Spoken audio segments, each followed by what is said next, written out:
नमस्कार। मैं प्रोफेसर मीना श्रीवास्तव, शासकीय कमला राजा कन्या स्नातकोत्तर ग्वालियर महाविद्यालय में इतिहास विषय की प्राध्यापक एवं विभागाध्यक्ष हूँ। आज मैं आप सभी के समक्ष उपस्थित हूँ ग्वालियर क्षेत्र के इतिहास के साथ में, जिसके अंतर्गत हम बात करेंगे 8वीं शताब्दी तक ग्वालियर का राजनीतिक इतिहास, और ये भाग 3 है। प्राग ऐतिहासिक काल से ही ग्वालियर में मानव जीवन से संबंधित विभिन्न उपकरण एवं सामग्री प्राप्त होती है, जो कि ग्वालियर के मानव जीव आदि के विकास की गाथा अपने भूरूपी हृदय स्थल में मंदिर, चित्र, महल, सिक्के आदि के रूप में, कभी प्राकृतिक रूप में तो कभी पुरातात्विक खोजों के द्वारा समय समय पर प्राप्त होती रही है, और अपने अस्तित्व का दृढ़तापूर्वक बखान करती हुई हमें दिखलाई देती है। खड्गराय नामक कवि, जो कि ग्वालियर के तोमर राजाओं के आश्रित कवि थे, उन्होंने गोपाचल आख्यान में लिखा है कि गोपाचले महादुर्गे ग्वालिपा यत्र तिष्ठते रिद्धि सिद्धि प्रदातारो ये नमन्ति दिने दिने। प्राचीन काल में ग्वालियर में ग्वालिपा नामक ऋषि ने गोपाचल पर्वत पर रहते हुए यहाँ ईश्वर की उपासना की थी। इस संबंध में एक किंवदंती प्रचलित है कि एक दिन सूरज सेन नामक एक कछवाहा ठाकुर सामंत शिकार खेलते हुए यहाँ पहुँचा। उसे बहुत तेज प्यास लगी थी, अतः उसने साधु से पीने के लिए जल मांगा। साधु ने अपने पात्र में से उसे जल दिया।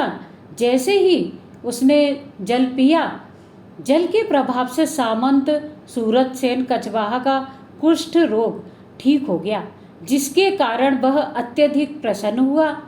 अब उसने ग्वालिपा ऋषि की इच्छा का पालन करते हुए जिस कुंड का यह जल दिया गया था, उस कुंड का पुनर्निर्माण कार्य करवाकर कुंड को व्यवस्थित किया, और तभी से उस कुंड का नाम सूरज कुंड कहा जाने लगा। और इन्हीं सूरज सेन ने गढ़ पर ऋषि की आज्ञानुसार यहाँ पर किले का निर्माण भी करवाया। ग्वालियर गजेटियर में यह उल्लेख प्राप्त होता है कि पवित्र आत्मा इन्हीं साधु ने सामंत का नाम सुहनपाल रखा। सुहनपाल के 84 वंशजों ने राज्य किया, जिसका उल्लेख खड्गराय के गोपाचल आख्यान में हमें मिलता है। खड्गराय ने गोपाचल आख्यान में चौपाइयों के माध्यम से लिखा है कि वर्णो सोनपाल को वंश सूरज वंश बड़ो अतितंस बसे ते कुंतलपुरी अपार 16 कोस तनो विस्तार तहाँ सुदिनपुर बसे अनूपा राजा सोनपाल तह भूपा बड़ी भूप बड़ो भूप कछवाओ सूर दान खर्ग मुख बरसे नूर। स्पष्ट है कि सोनपाल नामक कछवाहा राजा का कुंतलपुरी आधुनिक कुतबार पर राज्य था। यह सूर्य वंश का था। गोपाचल पर्वत पर सूरज कुंड और गढ़ का निर्माण के संबंध में यह चौपाई भी प्राप्त होती है कि रवि 12 तिथि ठई अनुराधा नक्षत्र सो ठई देव होम जप मंगल ठये ब्रह्म भोज अरु कंचन दय गोदान महामति ठई सूरज कुंड प्रतिष्ठा भई अरु ग्वालिपे भोजन दयो अति आनंद सिद्ध मन भयो। इसी प्रकार से गोपाचल आख्यान में ग्वालियर या गोपाचल गढ़ किला के निर्माण के संबंध में भी उल्लेख प्राप्त होता है कि पुष्प नक्षत्र जोग शुभ लियो 13 सकल ठाठ विधि कियो तिहि विधि सकल वेद विधि ठई तवे नीव गोपाचल दई।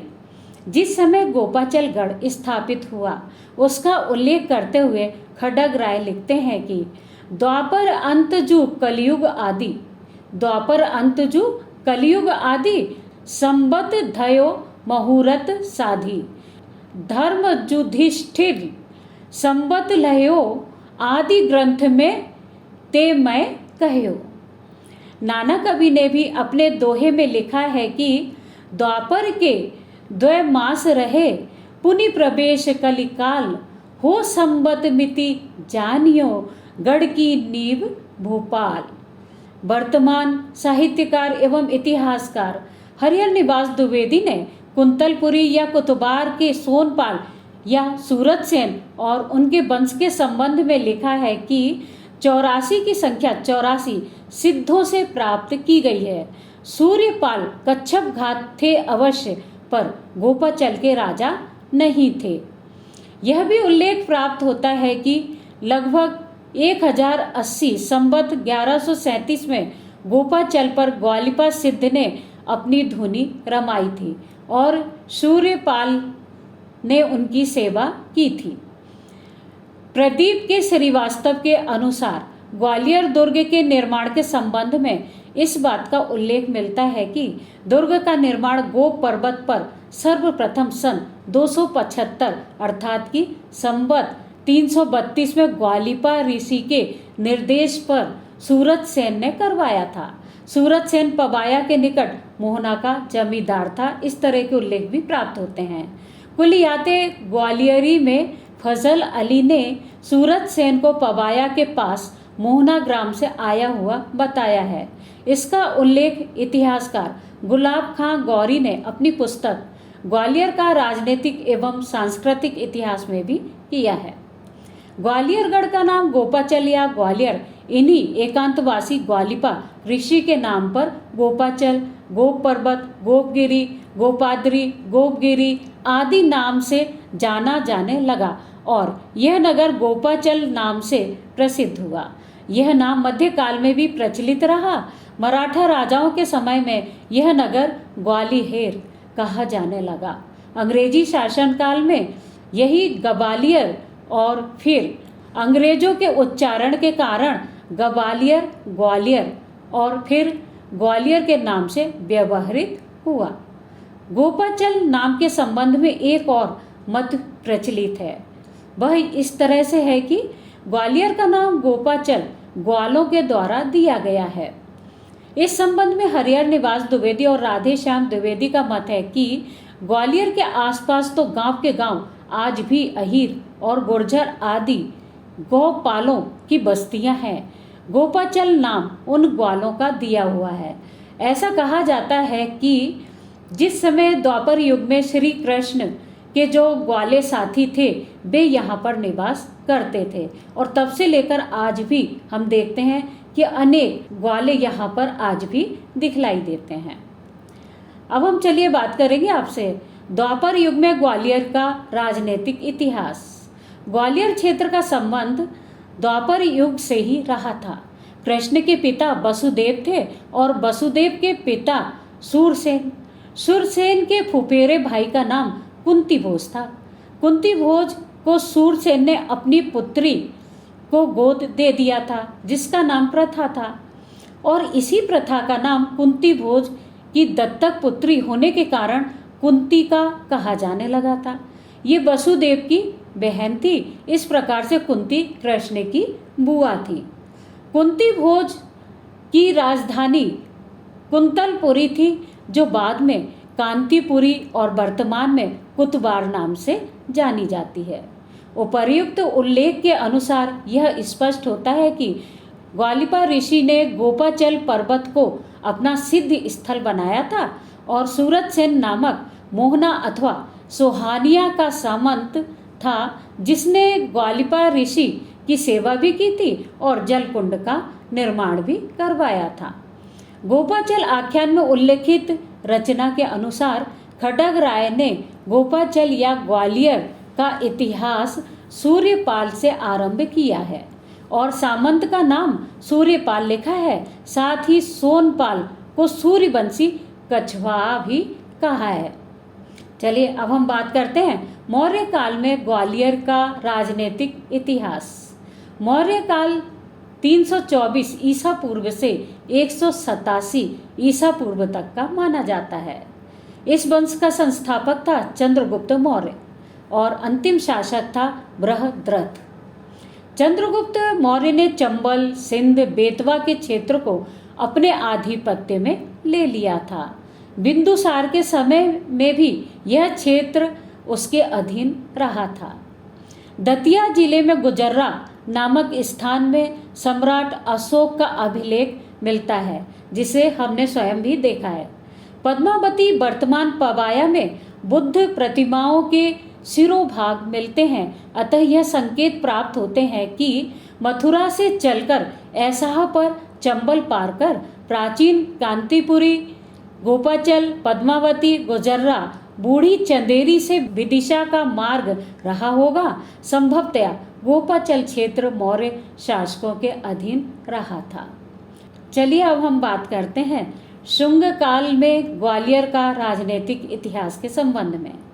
187 ईसा पूर्व से 75 ईसा पूर्व तक यह समय इनका रहा था। स्थापना पुष्यमित्र ने की थी और अंतिम शासक था देवभूति।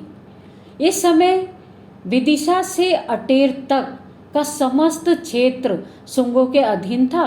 शुंगकालीन प्रमाण आज भी हमें शोध के द्वारा प्राप्त होते हैं।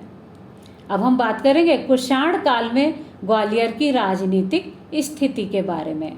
कुषाणों का शासनकाल 15वीं ईस्वी से 151 ईस्वी तक रहा था। कुषाणों का चंबल क्षेत्र पर अधिकार स्थापित हो गया था। नागों ने कुषाणों को हराकर गोपाचल क्षेत्र में पद्मावती वर्तमान पवाया में सर्वप्रथम अपनी राजधानी स्थापित की थी और कांतिपुरी को अपनी दूसरी राजधानी बनाया था, और इन्होंने मथुरा को भी अपनी तीसरी राजधानी कुषाणों को हराने के बाद में बनाया था। नाग राजाओं के शासनकाल के संबंध में विस्तृत चर्चा हम अगले चैप्टर में करेंगे। इसके बाद हम बात करेंगे गुप्त काल में ग्वालियर का राजनीतिक इतिहास। गुप्त काल का समय 240 ईस्वी से 570 ईस्वी तक का माना जाता है। इस समय गोप क्षेत्र में पद्मावती कांतिपुरी के परम प्रतापी अधिराज श्री भवनाग ने अपने साम्राज्य की पूर्वी सीमा पर श्री गुप्त को प्रशासक नियुक्त किया था। श्री गुप्त के पुत्र घटोत्कच ने नागों के प्रति विद्रोह किया। समुद्रगुप्त ने गोप क्षेत्र पर विजय अभियान चलाया और आगे चलकर यह क्षेत्र गुप्त साम्राज्य के अंतर्गत आ गया। चलिए अब हम बात करेंगे हूणों के समय में ग्वालियर का राजनीतिक इतिहास। ईस्वी 5वीं शती में हूणों का अधिकार हो गया था।